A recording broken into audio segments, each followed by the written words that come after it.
नमस्कार दोस्तों, crime story channel पर मैं राजेश आपका स्वागत करता हूं।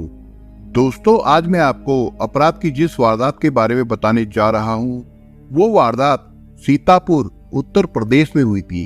तो चलिए दोस्तों, जानते हैं इस वारदात के बारे में। सीतापुर और लखीमपुरी खीरी की सीमा पर बहने वाली शारदा नहर पर बने रिक्शा पुल के नीचे एक लावारिस काला बैग पड़ा था। चूंकि नहर में पानी ज्यादा नहीं था, इसलिए वो जगह सूखी थी। ये क्षेत्र सीतापुर जनपद के हरगांव थाना क्षेत्र में आता है। 14 जनवरी की सुबह 7 बजे कबीरपुर गांव के बच्चों ने वहां बैग पड़ा देखा तो उत्सुकतावश खोलकर देखा। उसके अंदर एक बच्ची का शव था। ये देखकर बच्चे घबरा गए और गांव जाकर उन्होंने लोगों को बताया। गांव के लोग तुरंत वहां पहुंच गए। शव देखकर गांव वालों के साथ पहुंचे कबीरपुर गांव के चौकीदार ने इस मामले की सूचना हरगांव थाने को दे दी। हरगांव थाने के थाना प्रभारी अश्विनी कुमार पांडे ने एक दिन पहले ही थाने का चार्ज संभाला था। उन्होंने सोचा भी नहीं था कि आते ही उनका वास्ता किसी बड़ी घटना से पड़ जाएगा। सूचना मिलते ही वो सब इंस्पेक्टर राजकिशोर यादव और पुलिस टीम के साथ घटना स्थल की ओर रवाना हो गए। घटना स्थल पर पहुंचकर अश्विनी कुमार ने शव का निरीक्षण किया। मृतक बच्ची की उम्र 10 साल से 11 साल रही होगी। उसका शव काले बैग के अंदर एक टाट के बोरे में लिपटा हुआ था।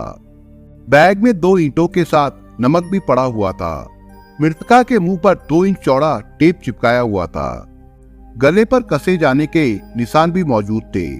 शव का निरीक्षण करने के बाद पुलिस ने अनुमान लगाया कि किसी चीज से बच्ची का गला घोटने के बाद शव को किसी वाहन से यहाँ लाकर डाला गया होगा। नमक इसलिए डाला गया ताकि शव जल्दी गल जाए, जबकि ईंटें डालने का सबब ये रहा होगा कि शव पानी की सतह पर ऊपर ना आ पाए। अनुमान था कि हत्यारों ने शव रात में फेंका होगा। जल्दीबाजी या कोहरे के कारण वो ये नहीं देख सके होंगे कि जिस जगह पर शव फेंका गया है वहां पानी है या नहीं।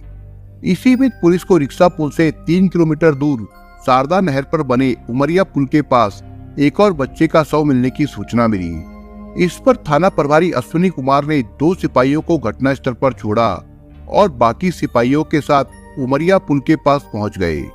वहां उन्हें टाट के एक बोरे में लिपटी हुई एक बच्ची का शव मिला। मृतका की उम्र करीब 8 साल रही होगी। उसके पूरे चेहरे पर टेप लगा हुआ था और गले पर भी गहरे निशान थे। उन्होंने दोनों शवों की शिनाख्त करानी चाहिए, लेकिन शवों की शिनाख्त नहीं हो सकी। इस पर पुलिस ने दोनों शवों के फोटो करवा लिए और शवों को सील मुहर लगवाकर पोस्टमार्टम के लिए मोर्चरी भिजवा दिया। थाने लौटकर उन्होंने एसआई राजकिशोर यादव की लिखित तहरीर पर अज्ञात के खिलाफ धारा 302 और 201 के तहत मुकदमा दर्ज करा दिया। देर रात 3 डॉक्टरों के पैनल ने दोनों शवों का पोस्टमार्टम किया। पोस्टमार्टम रिपोर्ट से पता चला कि दोनों बच्चों की हत्या प्लास्टिक की किसी पतली रस्सी या तार से गला घोटकर की गई थी। साथ ही पहले मिली बच्ची के साथ दुष्कर्म किए जाने की पुष्टि हुई। डॉक्टरों ने विस्तार से जांच के लिए फ्लाइट तैयार करके रख ली थी।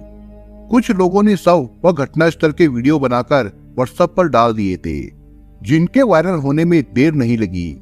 वीडियो देखकर सीतापुर के आलमनगर गदियाना मोहल्ले के कुछ लोग शहर कोतवाली पहुंचे और थानेदार को बताया कि दोनों शव आलमनगर गदियाना मोहल्ले में रह रही विभा पांडे की बेटियां काव्या और कामना का है। 12 जनवरी की रात में विभा और उसकी दोनों बेटियां घर से लापता थी। विभा का भी पता नहीं चल रहा था। इसके बाद इस बारे में उच्च अधिकारियों को भी सूचना दे दी गई। कुछ ही देर में डॉग स्क्वाड के साथ पुलिस टीम विभा के घर पहुंच गई। एसपी आनंद कुलकर्णी और एएसपी मधुबन सिंह ने वहां पहुंचकर घर का निरीक्षण किया। विभा का भाई नवीन, जो कि तरीनपुर मोहल्ले में रहता था, उससे भी पूछताछ की गई। उसने बताया कि वो पहले इसी मकान के दूसरे हिस्से में रहता था, लेकिन बहन विभा से विवाद होने के बाद काफी समय से वो तरीनपुर में किराए के मकान में रह रहा था। नवीन ने यह भी बताया कि विभा का पति प्रवीण पांडे विभा को 4 साल पहले छोड़कर चला गया था। तब से वो एक बार भी विभा या बच्चों को देखने नहीं आया था। विभा के साथ अधिकतर उसका करीबी दोस्त नवीन उर्फ विमल गुप्ता रहता था। विमल का खुद का घर आवास विकास कॉलोनी में है, लेकिन वो अधिकांश समय विभा के साथ ही गुजारता था। इसी मकान में विभा ब्यूटी पार्लर चलाती थी और विमल ने सीसीटीवी कैमरे लगाने की दुकान खोल रखी थी। विमल से पूछताछ की गई तो उसने बताया कि 12 जनवरी की शाम को विभा उसके साथ कुछ सामान खरीदने बाजार गई थी। शाम 7 बजे तक वो उसके साथ रही। उसके बाद वो ऑटो से घर चली गई तो वो अपने घर लौट आया। बाद में उसने विभा को फोन मिलाया तो उसका फोन बंद मिला।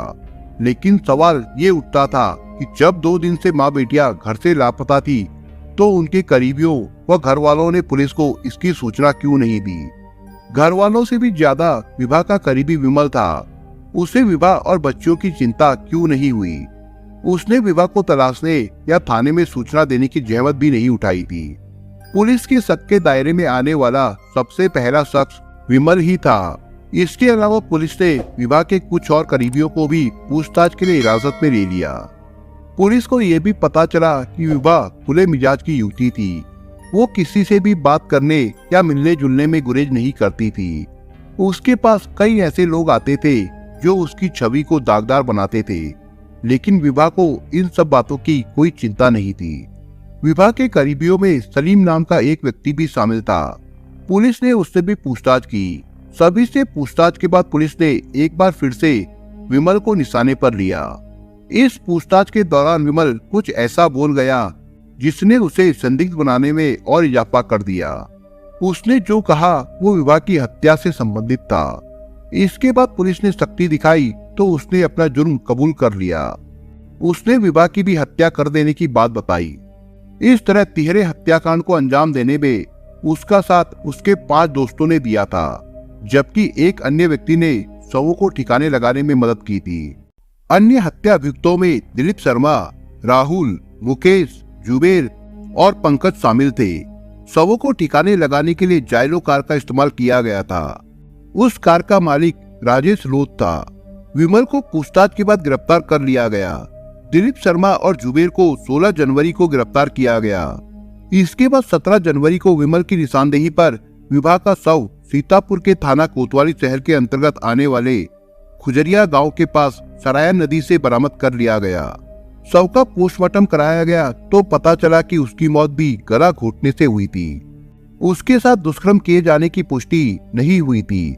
18 जनवरी को पुलिस द्वारा शेष अभियुक्तों राहुल, मुकेश, पंकज और राजेश को भी गिरफ्तार कर लिया गया। पुलिस की पूछताछ के बाद जो कहानी निकलकर सामने आई वो कुछ इस प्रकार से थी। सीतापुर के थाना कोतवाली शहर के अंतर्गत आने वाले आलमनगर गदियाना मोहल्ले में अशोक कुमार गोयल अपनी पत्नी अनीता, बेटे नवीन और 2 बेटियों विभा और रजनी के साथ रहते थे। अशोक प्राइवेट सेक्टर में नौकरी करते थे। उनके बेटे नवीन का विवाह हो चुका था। नवीन लाइटिंग का काम करता था। विभा ने इंटरमीडिएट तक शिक्षा प्राप्त की। उसके बाद उसका मन पढ़ाई में नहीं लगा। विभा काफी खूबसूरत और खुले विचारों की युवती थी। वो किसी को भी बहुत जल्दी अपना दोस्त बना लेती थी, लेकिन उस दोस्ती को वो अपने मतलब के लिए इस्तेमाल करने से भी पीछे नहीं रहती थी। खूबसूरत युवती की दोस्ती हर कोई पाने की चाहत रखता है। विभा इसी चाहत का फायदा उठाती थी। मोहल्ले के कई लड़के उसके आगे पीछे घूमते थे। माँ बाप व भाई उसे रोकते टोकते भी थे, लेकिन उस पर इसका कोई असर नहीं होता था। एक दिन वो भी आया जब मोहल्ले में रहने वाले प्रवीण पांडे से उसकी आंखें लड़ गई। प्रवीण पेशे से ड्राइवर था। दोनों का प्यार इस तरह परवान चढ़ा कि दोनों ने प्रेम विवाह कर लिया।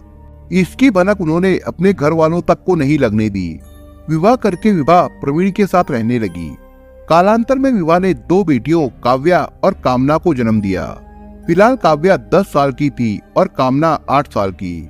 काव्या कक्षा 4 में और कामना कक्षा 2 में पढ़ रही थी। विवाह और 2 बेटियों के जन्म के बाद भी विवाह के स्वभाव में कोई बदलाव नहीं आया था। वो पहले की तरह अपने दोस्तों से मिलती जुलती, हंसती बोलती थी। विभा की यह हरकत प्रवीण को अच्छी नहीं लगती थी। इसी को लेकर दोनों में लगभग हर रोज झगड़ा होता था। धीरे धीरे बात इतनी बढ़ गई कि 5 साल पहले प्रवीण उसे हमेशा के लिए छोड़कर चला गया। जाने के बाद उसने कभी भी विभा और अपनी बेटियों का हाल जानने की भी कोशिश नहीं की। पति के छोड़ देने के बाद विभा अपने मायके वाले मकान में आकर रहने लगी। मकान के एक हिस्से में वो अपनी बेटियों के साथ रहती थी, जबकि दूसरे हिस्से में उसका भाई नवीन माता पिता के साथ रहता था। घर चलाने के लिए विभा ने अपने घर में ब्यूटी पार्लर खोल लिया और अपना काम करने लगी।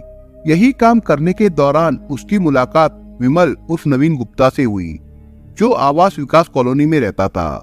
वो सीसीटीवी कैमरे लगाने का काम करता था।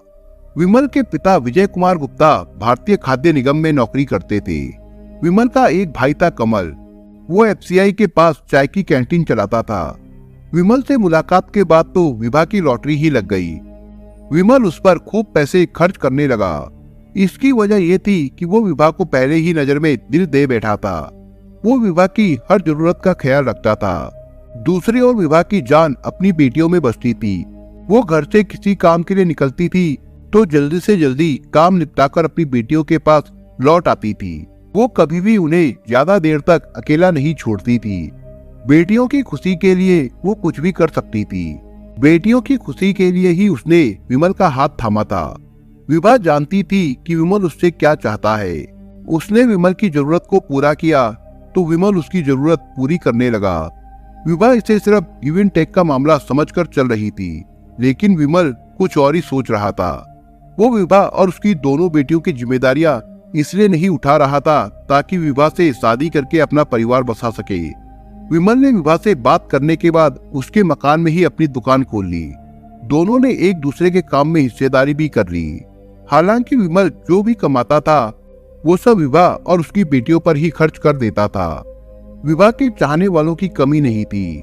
दिन भर कोई ना कोई उसके घर आता जाता रहता था। विभा भी उनसे ऐसे बात करती थी कि कोई भी शरीफ इंसान उसे गलत समझ सकता था।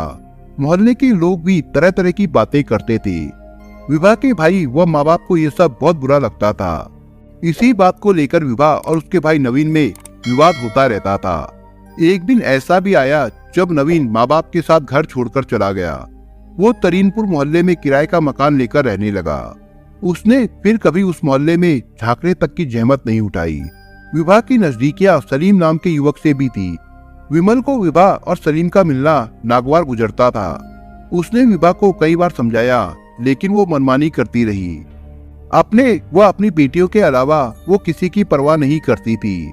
उसने अपने पति, माँ बाप अथवा भाई की नहीं सुनी तो विमल क्या चीज था। वो तो सिर्फ उसकी जरूरतों को पूरा करने का एक जरिया था। सलीम की पत्नी को सलीम और विभा के संबंधों की भनक लगी तो वो भी पति को छोड़कर चली गई। विमल ने विभा पर पानी की तरह पैसा बहाया था। यहाँ तक कि उसकी बड़ी बेटी काव्या के दिमागी बुखार से पीड़ित होने पर उसने उसके इलाज पर हैसियत से ज्यादा पैसा खर्च किया था।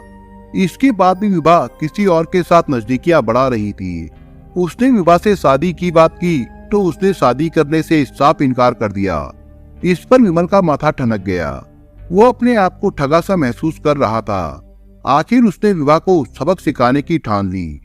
उसने सोच लिया कि विभा उसकी नहीं हुई तो वो उसे किसी और की भी नहीं होने देगा। विभा की हरकतें उसके दिमाग में कौंती रहती थी। वो विभा की हत्या को कैसे अंजाम दे, ये सोचकर उसने कई हॉलीवुड फिल्में और टीवी पर क्राइम सीरियल देखे। उन्हीं सब के आधार पर उसने सोच विचार कर विभा की बर्बादी की पूरी योजना तैयार की। उसे इस काम के लिए दोस्तों की मदद की जरूरत थी। उन्हें इस सब के लिए कैसे राजी करना है ये भी उसने सोच लिया था। उसने अपने शहर के ही भगवानपुर में रहने वाले अपने दोस्त दिलीप से बात की। दिलीप अपने घर में ही मोबाइल शॉप चलाता था। दिलीप का भी विभा के साथ पैसों के लेन देन का कोई विवाद था। विमल के कहने पर वो उसका साथ देने को तैयार हो गया। इसके बाद विमल ने उसे पूरी योजना बता दी। फिर उसने अपने दूसरे दोस्तों राहुल, मुकेश, जुबेर और पंकज से अलग अलग बात करके उन्हें भी अपनी योजना में शामिल कर लिया। इसके लिए उसने हर दोस्त को 10,000 रुपए देने की बात कही थी। कुछ दोस्ती के नाते और कुछ 10,000 रुपए के लालच में वे लोग उसका साथ देने को तैयार हो गए। सारे दोस्तों को तैयार करके उसने सबके साथ बैठकर इस योजना पर काम किया। इस बैठक में ये बात भी उठी कि विभा की हत्या के बाद उसकी बेटियां उनके लिए खतरा बन सकती है, जबकि वे लोग कोई भी खतरा नहीं उठाना चाहते थे। इसलिए विभा के साथ उसकी बेटियों की हत्या करने की बात भी तय हो गई थी। दिलीप ने अस्पताल के कुछ पुराने परिचितों के जरिए 2 इंच चौड़े टेप का इंतजाम कर लिया। 12 जनवरी की शाम 7 बजे दुकान का कुछ सामान खरीदने के बहाने विमल विभा को बाइक से दिलीप की दुकान पर ले गया। वहां विमल के सभी दोस्त मौजूद थे। उन्होंने विभा को दबोच लिया और उसके मुंह को टेप से बंद कर दिया, जिससे वो चिल्ला ना सके। फिर उन लोगों ने कंप्यूटर के केबल से विभा का गला घोटकर उसकी हत्या कर दी। इसके बाद विमल फिर विभा के घर गया और उसकी दोनों बेटियों को अपने साथ ले आया। उन दोनों को दबोचकर उनके मुंह पर भी टेप लगा दिया गया। इसके बाद विभा की तरह ही उसकी बेटियों की भी हत्या कर दी गई। विमल के दोस्त मुकेश ने मासूम काव्या के शव के साथ संबंध बनाए थे। सुबह होने पर विमल और दिलीप ने आधे आधे पैसे मिलाए और बाजार जाकर एक बैग 3 टाट के बोरे, रस्सी और नमक खरीद कर ले आए। आगे की योजना ये थी कि तीनों शवों को जमीन में दफना दिया जाए। इसके लिए पंकज के खैराबाद थाना क्षेत्र के गांव गणेशपुर स्थित खेत को चुना गया। आनन फानन में गड्ढा खोदने के लिए जेसीबी तय कर ली गई। इसके बाद खेत में खुदाई का काम चालू कर दिया गया।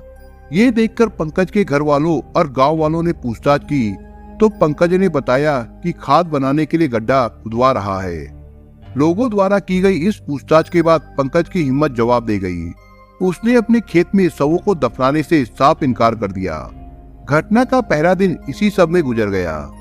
तीनों शव दिलीप की दुकान में पड़े रहे। पंकज के विरोध के बाद विमल और उसके अन्य दोस्तों को अपना प्लान बदलने को मजबूर होना पड़ा। इसी बीच विमल को याद आया कि उसके साथी राहुल की रिश्तेदारी में जायलो कार है जिसका इस्तेमाल किया जा सकता है। जायलो कार सीतापुर के खैराबाद थाना क्षेत्र के नानकारी गांव निवासी राजेश की थी। चूंकि वो राहुल का रिश्तेदार था इसलिए वो इस काम के लिए तैयार हो गया।